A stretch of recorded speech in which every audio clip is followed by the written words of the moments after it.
Hello student, आज के lecture में हम लोग देखने वाले हैं जितने भी फिजिकल क्वांटिटी होते हैं उसके डायमेंशन कैसे हम लोग लिखते हैं। ठीक है, और उसके बाद हम लोग देखेंगे प्रिंसिपल ऑफ होमोजेनिटी क्या है, और उसके बाद हम लोग देखेंगे एप्लीकेशन ऑफ डायमेंशनल इक्वेशन क्या क्या होता है। ठीक है, तो देर ना करते हम लोग वीडियो को शुरू करते हैं। तो सबसे पहले हम लोग देखेंगे जितने भी फिजिकल क्वांटिटी उसका डायमेंशन कैसे लिखा जाता है, और ये बहुत ही इंपॉर्टेंट है। ये न सिर्फ 11th के लिए 12th में भी जाइएगा तो इससे ऑब्जेक्टिव क्वेश्चन या जितना भी फिजिकल क्वांटिटी पढ़िएगा उसका डायमेंशन लिखना ही होता है। ठीक है, तो हम लोग शुरू से स्टार्ट करते हैं, एकदम बेसिक से स्टार्ट कर रहे हैं, और जितना भी फिजिकल क्वांटिटी होता है सबका डायमेंशन लिखने के लिए आपको यहाँ पे बताया जाएगा। ठीक, तो हम लोग सबसे पहला देखेंगे।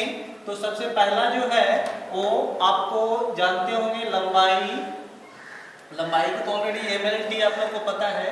तो यहाँ स्टार्ट करते हैं दूरी, विस्थापन, दूरी हो गया, विस्थापन हो गया, या यहाँ पे चौड़ाई बोल सकते हो, या ऊंचाई यहाँ पे लिख दें। ठीक है, ये सब जो होता है डिस्टेंस हो गया, ये आपका डिस्प्लेसमेंट है, ये हो गया विड्थ हो गया, और ये क्या है आपका हाइट है। ठीक है, ये टोटल का जो डायमेंशन होता है वो किसके इक्वल होता है, इसको ध्यान में रखना है। वो लेंथ के जैसा होता है। किसके जैसा? लेंथ के जैसा। सबका सब लेंथ है, डिस्टेंस हो, डिस्प्लेसमेंट हो, विड्थ हो, हाइट हो, सबका सब क्या है? लेंथ है। इसलिए इसका डायमेंशन जो होगा क्या लिखेंगे? L लिखेंगे। इसके डायमेंशन को कितना लिखेंगे? L। सिर्फ आप L लिख सकते हो, या इसको आप कैसे लिख सकते हो, या इसको आप इस तरह लिख सकते हो M0 L और T0। जो नहीं था MLT के फॉर्म में अगर लिखना हो, जनरली ऐसे लिखा जाता है तो ज़्यादा सही माना जाता है। ठीक है, ऐसे भी लिखेगा तो गलत नहीं होगा। ठीक, तो जो नहीं रहेगा उस पर क्या लिख देंगे? 0 लिख देंगे। ठीक है, उस पर क्या लिख देंगे हम लोग? 0। हाँ, साथ में इसका यूनिट भी देख लेंगे। तो टोटल का ऐसा यूनिट क्या होता है आपको? मीटर होता है। ठीक, तो बहुत सारा होता है सर लेंथ का बताए थे, दूरी और विस्थापन का, डिस्टेंस और डिस्प्लेसमेंट का क्या होता है, तो वही होता है जो लेंथ का होता है। ठीक, यानी लेंथ हो गया, विड्थ हो गया, हाइट हो गया, डिस्टेंस हो गया, डिस्प्लेसमेंट हो गया, सबका जो डायमेंशन होता है कितना होता है? L, और ऐसा यूनिट कितना होता है? मीटर होता है। ठीक, अब सेकेंड चलते हैं। सेकेंड नंबर पे आता है आपका स्पीड या वेलोसिटी। ये दोनों का डिस्प्लेसमेंट जो है सेम होता है। ठीक, ये हो गया आपका चाल या विस्थापन। ठीक,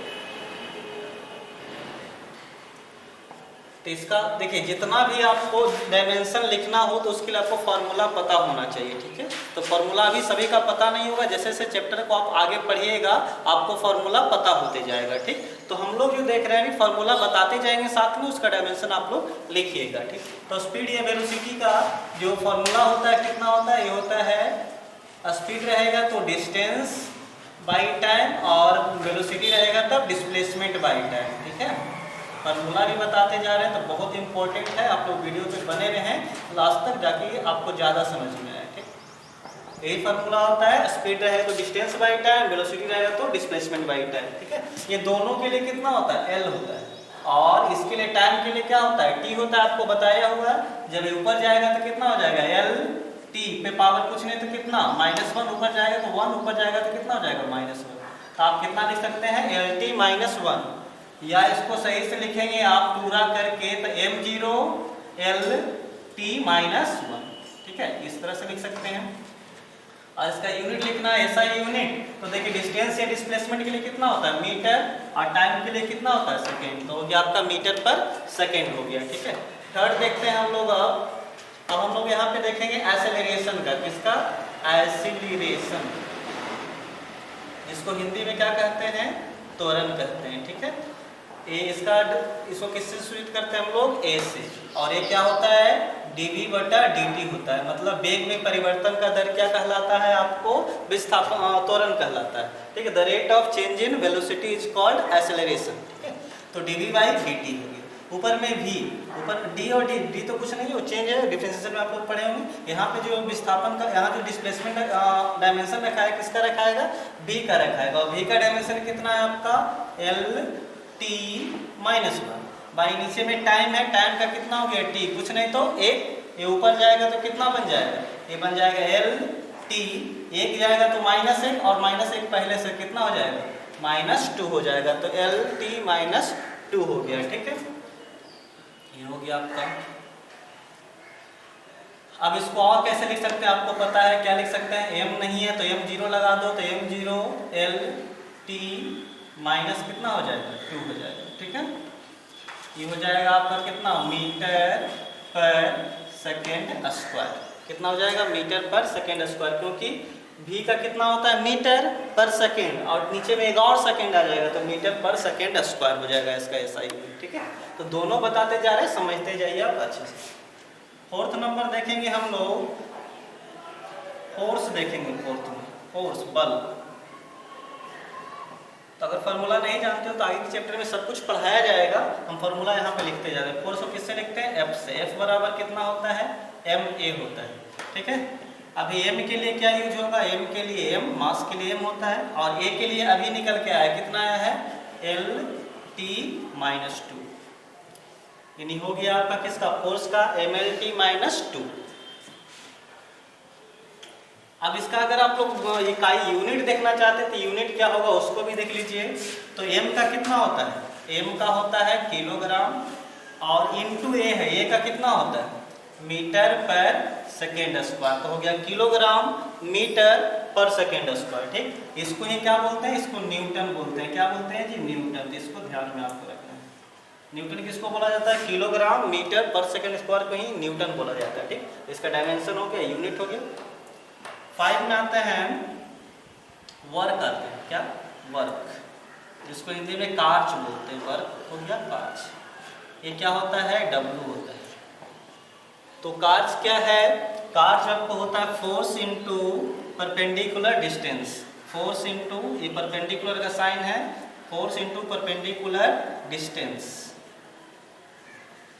या डिस्प्लेसमेंट कर सकते हैं, परपेंडिकुलर, सॉरी, वर्क बराबर, सीधे फार्मूला में ध्यान रखिए, क्या परपेंडिकुलर कब होगा और पैरेलल कब होगा वो बाद में देखेंगे, ठीक है।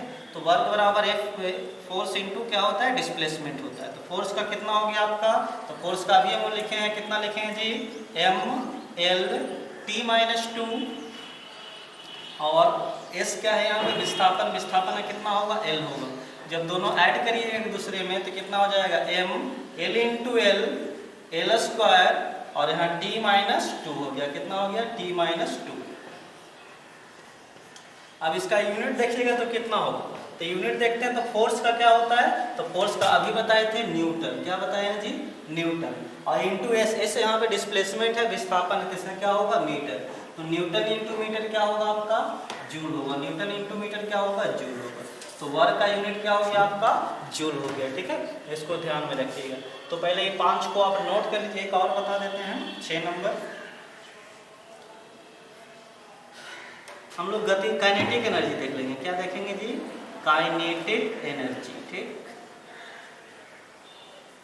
तो काइनेटिक एनर्जी देखते हैं। तो काइनेटिक एनर्जी को हिंदी में क्या बोलते हैं आप, गतिज ऊर्जा बोलते हैं, क्या बोलते हैं, गतिज ऊर्जा। तो इसका क्या होगा, इसका फार्मूला, इसको किससे सूत्र करते हैं, KE से, और फार्मूला क्या होता है, हाफ mv² होता है, क्या होता है, हाफ mv², ठीक है। अब इसको ध्यान से देखिए, m के लिए क्या यूज होगा, m यूज होगा, और v का कितना होता है, LT-1, उसका क्या है, स्क्वायर। तो क्या हो गया आपका, ये हो गया आपका m, उसके बाद L का square, L square, T⁻⁻1 into 2 होगा, तो T⁻ कितना हो जाएगा, -2 हो जाएगा, ठीक है। ये हो गया आपका काइनेटिक एनर्जी, गतिज ऊर्जा का, ठीक। अब इसका यूनिट भी देख लीजिए, यहाँ पर इसका यूनिट बता देते हैं। तो यूनिट तो आपको पता है, वो जो वर्क का होता है वही काइनेटिक एनर्जी का होता है, लेकिन कैसे आता है वो आपको बता देते हैं। तो यूनिट के लिए देखिए यहाँ पर, तो फार्मूला पे आता है, तो 1/2 का तो कोई यूनिट होगा नहीं, किसका होगा, m का। m का क्या होगा आपका, किलोग्राम, m का क्या होगा, किलोग्राम, ठीक। और v का क्या होगा, मीटर पर सेकेंड, उसका क्या हो गया, स्क्वायर।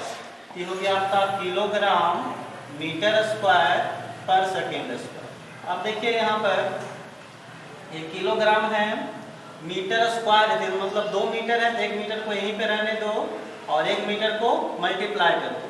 अब देखिए किलोग्राम मीटर पर सेकेंड स्क्वायर को क्या बोला जाता है, न्यूटन। किलोग्राम मीटर पर सेकेंड स्क्वायर क्या बोला जाता है, न्यूटन।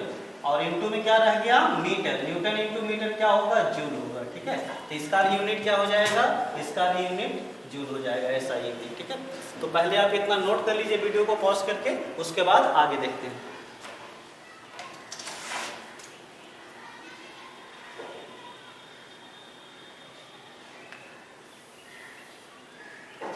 नोट कर लिए होंगे।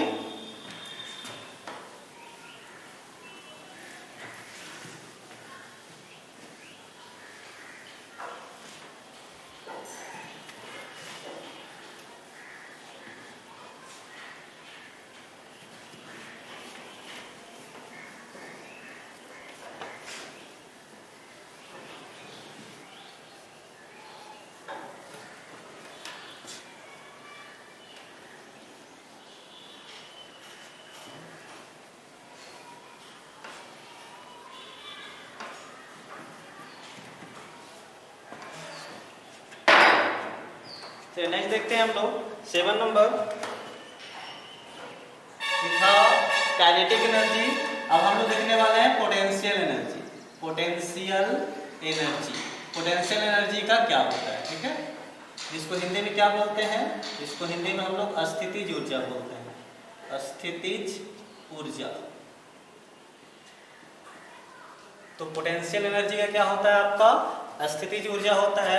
इसका फॉर्मूला क्या होता है, इसको किससे डिनोट करते हैं तो पी से, और पी बराबर आगे पढ़िएगा डिराइव किया जाएगा कितना होता है mgh, क्या होता है जी mgh। तो इसका डायमेंशन कितना हो जाएगा, तो m की जगह पे हो जाएगा m, g क्या है एक्सेलरेशन है, कौन सा ग्रेविटेशनल एक्सेलरेशन, गुरुत्वीय त्वरण है।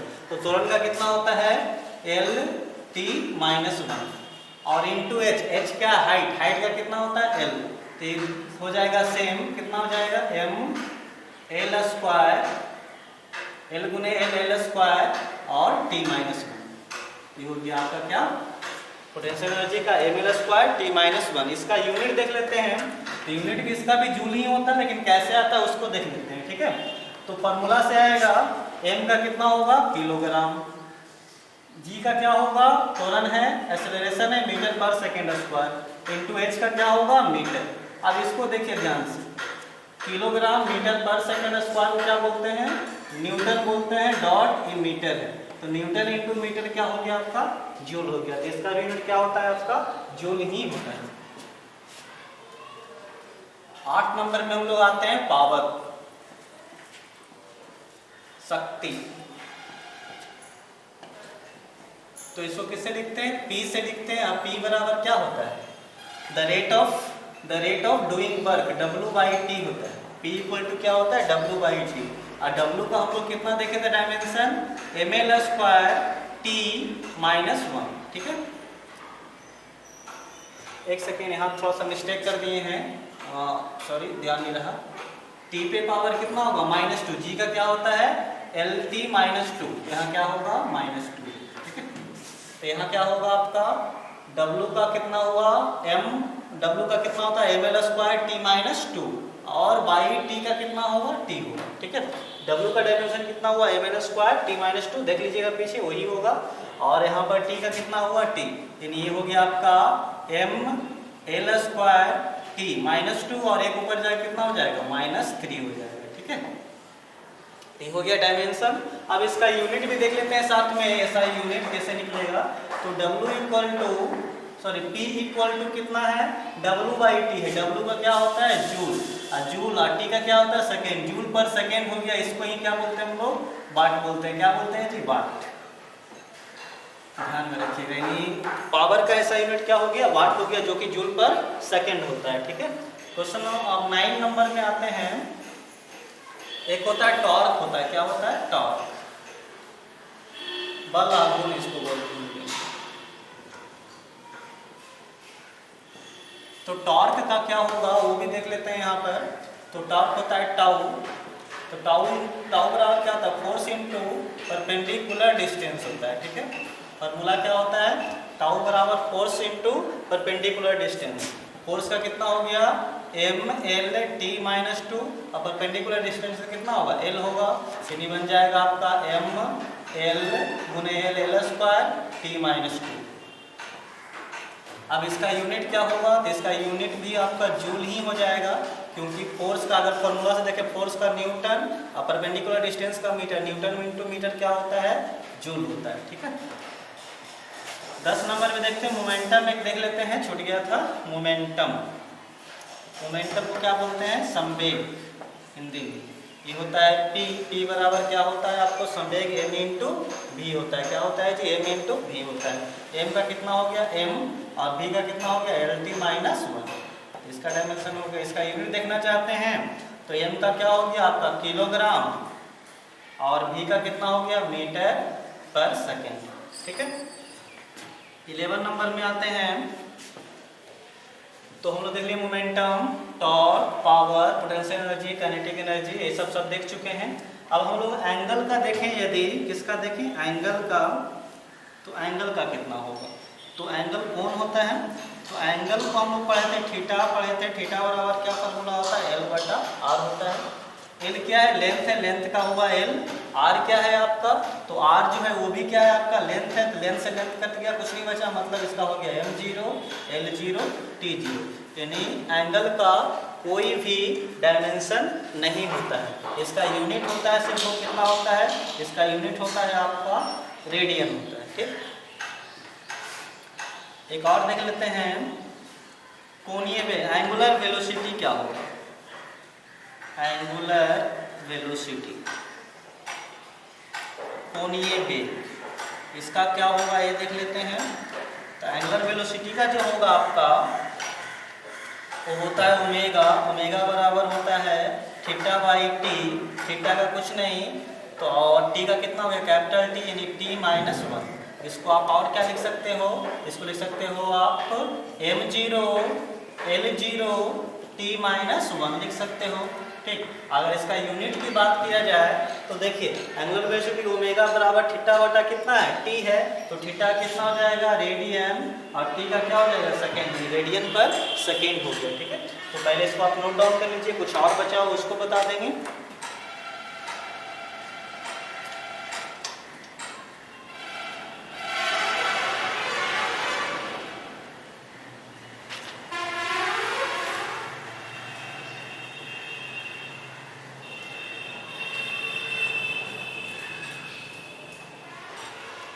नोट कर लिया होंगे।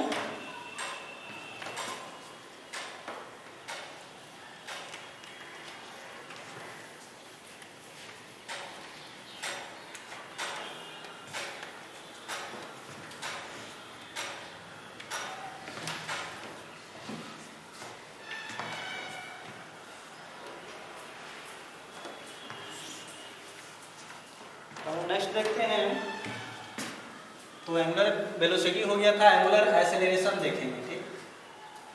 एंगुलर एक्सेलरेशन, कोणीय त्वरण, क्या देखेंगे, कोणीय त्वरण। तो कोणीय त्वरण जो होता है वो क्या होता है आपका अल्फा होता है। ठीक है। अल्फा बराबर क्या होता है D omega by D T होता है। ठीक है। ओमेगा का अभी हम लोग देखे थे कुछ नहीं था, कितना था टी माइनस 1 था, और टी का क्या हो गया टी ऊपर जाएगा तब टी माइनस 2, कितना हो जाएगा टी माइनस 2, या इसी को क्या लिख सकते हैं m0 L0 T माइनस 2 लिख सकते हैं। इसका यूनिट अगर देखें तो यूनिट क्या होगा, तो देखिए ओमेगा का रेडियन पर सेकेंड होता है, नीचे हो जाएगा 1 सेकेंड और, यानी हो जाएगा रेडियन पर सेकेंड स्क्वायर हो जाएगा। ठीक है। तो ये आपका एंगुलर एक्सेलरेशन था। एक यहाँ पे और आता है मोमेंट ऑफ इनर्शिया, क्या आता है मोमेंट ऑफ इनर्शिया आता है। ठीक है। तो मोमेंट ऑफ इनर्शिया कैसे निकलेगा, इसको हम लोग सूचित करते हैं आई से।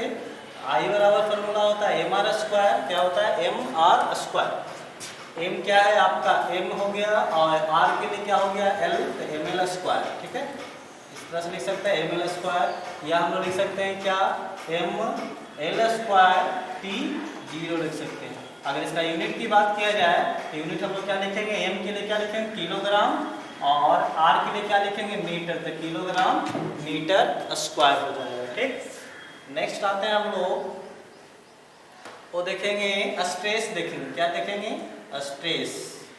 स्ट्रेस क्या होता है, तो ये होता है आपका प्रतिबल, क्या होता है हिंदी में प्रतिबल, स्ट्रेस। स्ट्रेस होता है सिग्मा, सिग्मा बराबर क्या होता है आपका एफ बाई ए होता है, ठीक है। क्या होता है एफ बाई ए होता है। एफ का कितना हो जाएगा M L T minus two, और ए क्या है एरिया है, क्षेत्रफल है, इसका क्या हो जाएगा क्षेत्रफल का क्या लिखेंगे लंबाई गुने चौड़ाई, एल गुने एल, एल स्क्वायर हो जाएगा। ऊपर जाएगा तो कितना हो जाएगा एम एल पे पावर एक है, एक में 2 बढ़ जाएगा कितना बच जाएगा माइनस 1 बचेगा, और टी माइनस 2 हो जाएगा, ठीक है। अगर यहाँ पे देखें हम एफ का, तो एफ का जो होता है यूनिट देखें तो न्यूटन हो गया बटा कितना हो गया मीटर स्क्वायर, न्यूटन पर मीटर स्क्वायर, इसको ही क्या बोलते हैं पास्कल बोलते हैं, ठीक है, इसको ध्यान रखिए। अब देखिए आप बोलेंगे पास्कल तो किसी और का यूनिट होता है, किसका होता है प्रेशर का, ठीक, प्रेशर दाब, तो ये दोनों सेम ही है, ठीक ना।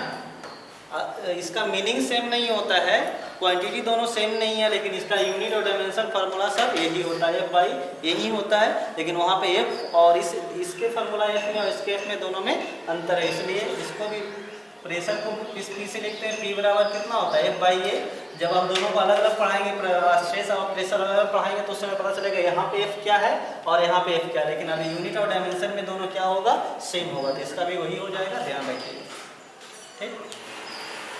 अब हम लोग देखें यहाँ पर, अगर आप फ्रीक्वेंसी देख लें, क्या देख लें फ्रीक्वेंसी,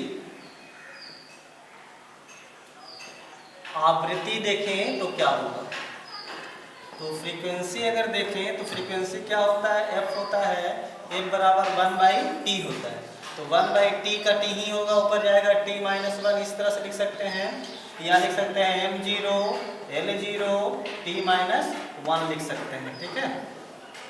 यूनिट अगर इसका देखें तो यूनिट कितना होगा, तो यूनिट हो जाएगा आपका 1/सेकेंड, सेकेंड इनवर्स, इसको ही क्या बोलते हैं हर्ट्ज बोलते हैं, ध्यान रखिएगा, ठीक है। अब नेक्स्ट आ जाते हैं, आपको यहाँ पे घनत्व का बता देते हैं, किसका बता रहे हैं डेंसिटी का बता रहे हैं, डेंसिटी का बता देते हैं आपको, जो कि है घनत्व, हिंदी में घनत्व बराबर क्या, रो बराबर क्या होता है एम बाई भी होता है, ये सब फॉर्मूला सब पढ़ना, सब टॉपिक पढ़ना, उसका तो फॉर्मूला भी डायरेक्ट हम लिख रहे हैं, आपको भी याद हो जाएगा जिस तरह से हमको याद है। एम बाई भी, एम का क्या होगा मास है एम ही होगा, और बी का क्या होगा, तो बी होता है volume length into width into height, मतलब एल गुना एल, एल क्यूब, ऊपर जाएगा तो कितना हो जाएगा एम एल माइनस 3, इसको अगर और लिखना है तो कितना लिख सकते हैं एम एल माइनस 3 टी पे पावर 0। इसका अगर यूनिट लिखना तो यूनिट भी हम लिख सकते हैं, तो यूनिट कितना होगा, तो एम के लिए किलोग्राम और वॉल्यूम के लिए मीटर क्यूब, तो किलोग्राम पर मीटर क्यूब, इस तरह से आप लिख सकते हैं। एक और देख लेते हैं स्ट्रेन, देख लेते हैं क्या है स्ट्रेन, जिसको विकृति हिंदी में बोलते हैं, विकृति। तो विकृति इस तरह से लिखाता है change in length by length लिखाता है, ठीक है। तो चेंज इन लेंथ का एल होगा, इसका भी एल होगा, तो इसका भी कोई डायमेंशन नहीं होगा, मतलब m0 l0 t0 होगा, ठीक है। तो दो का कोई भी डायमेंशन नहीं होता, ध्यान रखिएगा, एक एंगल का और एक किसका, तो स्ट्रेन का नहीं होता है, ठीक। तो आप पहले इसको नोट कर लें,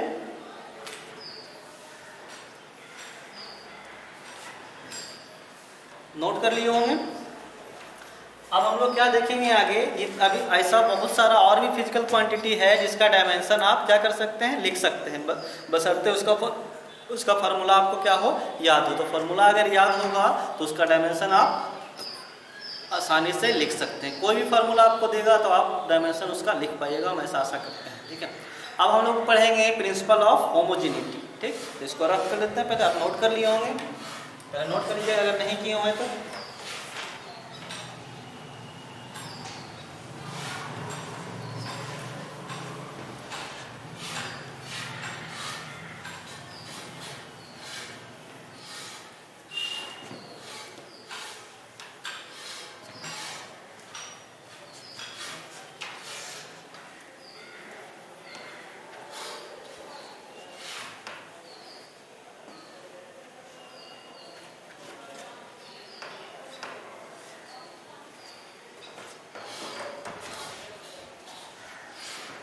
तो हम लोग यहाँ पे देखेंगे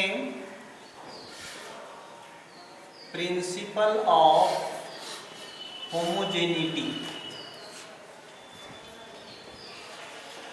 ये बहुत ही इंपॉर्टेंट टॉपिक है। ये अगर पता होगा तो आपको इसका एप्लीकेशन, जो डायमेंशन का एप्लीकेशन है वो आपको समझ में आएगा। ठीक है, स्पेलिंग में थोड़ा सा मिस्टेक कर दिए हैं, होगा होमोजेनिटी। ठीक है, प्रिंसिपल ऑफ होमोजेनिटी, हिंदी में इसको लिखेंगे बीमीय समघातता, समघातता का सिद्धांत।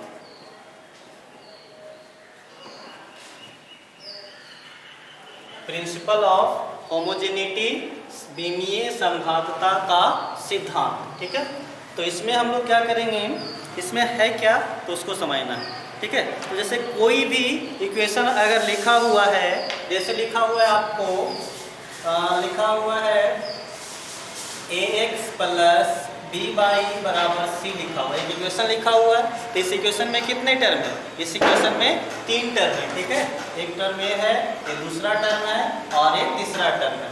इसमें कहता है कि जितने भी टर्म है, कोई भी इक्वेशन में जितने भी टर्म होते हैं, कोई भी इक्वेशन में जितने भी टर्म होते हैं, सबका डायमेंशन, इसका डायमेंशन, इसका डायमेंशन और इसका डायमेंशन, सबका डायमेंशन क्या होगा, इक्वल होगा। ठीक है, सबका डायमेंशन क्या होगा, इक्वल होगा। जो भी एडिशन में है या सब्सट्रैक्शन में है, माइनस भी रह सकता है, प्लस माइनस भी रह सकता है और इक्वल में। यानी एक समीकरण में, एक इक्वेशन में जितने भी टर्म हैं, सबका डायमेंशन क्या होगा, सेम होगा।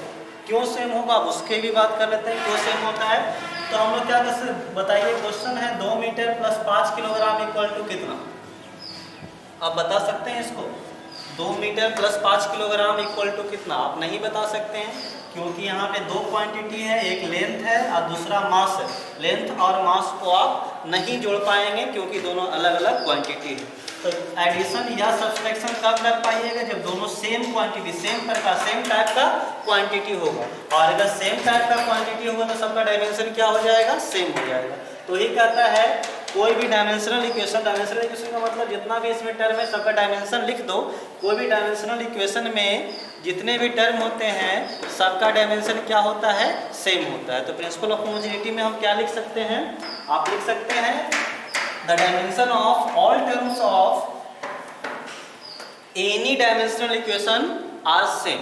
यहाँ पे हम लिख देते हैं dimension of all terms, dimension of all terms of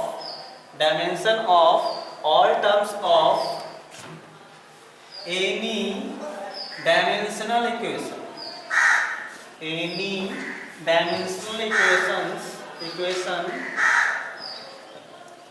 are same।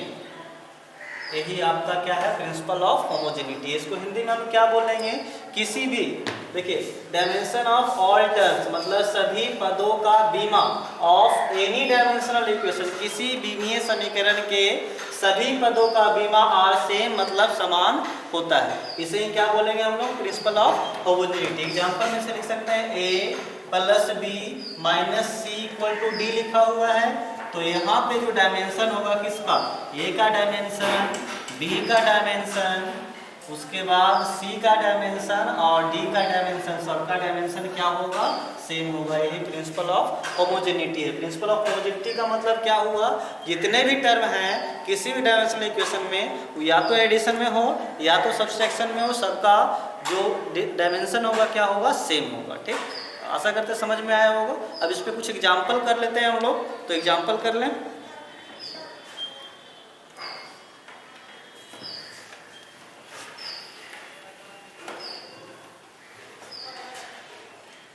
जैसे आप क्वेश्चन एक लिखा हुआ है, यहाँ पे क्वेश्चन है, कुछ एग्जाम्पल कर लेते हैं।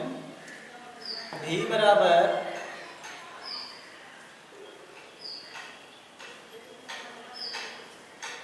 यहाँ पे लिख लेते हैं v बराबर u प्लस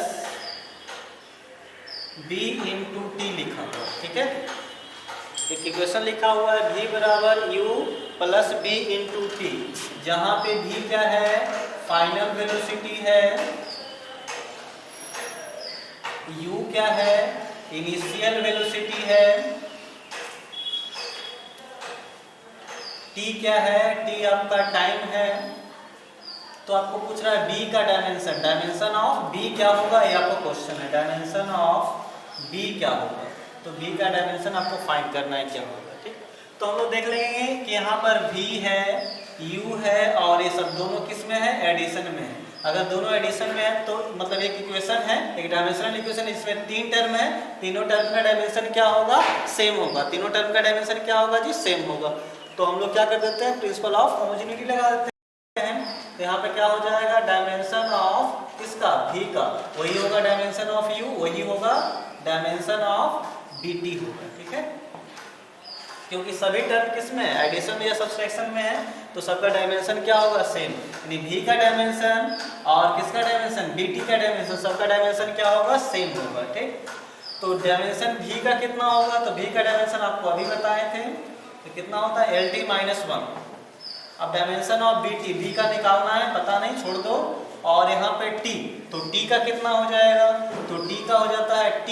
यहाँ से अगर b हमको फाइंड करना है तो b इक्वल टू नीचे आ जाएगा, तो हो जाएगा LT - 1/t, ये हो जाएगा आपका LT, एक ऊपर जाएगा घट जाएगा तब -2, यानी b का डायमेंशन आपको पता हो गया, ठीक है। तो हम लोग प्रिंसिपल ऑफ होमोजेनिटी का यूज करके किसी भी जो अननोन क्वांटिटी है उसका डायमेंशन फाइंड कर सकते हैं, ठीक। जैसे क्वेश्चन और देख लेते हैं, इसको रफ कर रहे हैं, लिख लीजिएगा आप वीडियो पॉज करके।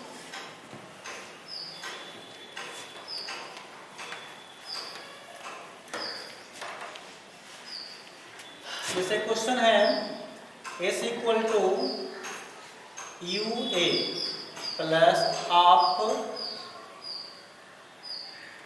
यहाँ पर u इंटू ए प्लस 1/b/t², इस प्रकार से लिखा हुआ है। जहाँ पे s क्या है बाबू, तो s यहाँ पे डिस्प्लेसमेंट है, s क्या है आपका, डिस्प्लेसमेंट है, u क्या है, इनिशियल वेलोसिटी है, t क्या है, टाइम है। तो आपसे पूछ रहा है a और b का डायमेंशन क्या होगा, a और b का डायमेंशन क्या होगा, ये आपको फाइंड करना है, ठीक। तो हम लोग क्या लगाएंगे, principle of homogeneity, by principle of homogeneity, ठीक है। तो प्रिंसिपल ऑफ होमोजेनिटी जब यूज करेंगे तो यहाँ पे देखिए s है, तो क्या हो जाएगा, डायमेंशन किसका, dimension of s equal to क्या हो जाएगा, dimension of u into A, ठीक। डायमेंशन s का कितना होता है l, डायमेंशन ऑफ u का कितना होता है LT - 1, और a का पता नहीं जो कि फाइंड करना है, इसलिए l से l कट गया, इसलिए हमको a बराबर कितना हो जाएगा, T - 1 इधर जाएगा तो 1/T - 1 हो जाएगा, ठीक। T माइनस गुना में था, इधर जाएगा तो भाग में, ऊपर जाएगा तब क्या बच गया, T। यानी a का डायमेंशन कितना हो गया, T हो गया। अब हम लोग डायमेंशन किसका निकालेंगे, b का निकालेंगे। उसके लिए क्या करेंगे, इसके डायमेंशन और इसके डायमेंशन को इक्वल करेंगे, तो यहाँ पे क्या कर देंगे, डायमेंशन ऑफ क्या हो जाएगा s, और यहाँ पे हो जाएगा डायमेंशन ऑफ हाफ b/t², और डायमेंशन ऑफ s कितना होगा l, डायमेंशन ऑफ हाफ का तो कुछ होगा नहीं, यहाँ b है, ये t का क्या होगा, t का t होगा, तो t² हो जाएगा। यहाँ से b जो हो गया आपका, ये नीचे जाएगा तो l t पे पावर कितना हो जाएगा, 2 हो जाएगा, ऊपर जाएगा तो कितना हो जाएगा, LT - 2, ठीक है। तो b का डायमेंशन हो गया।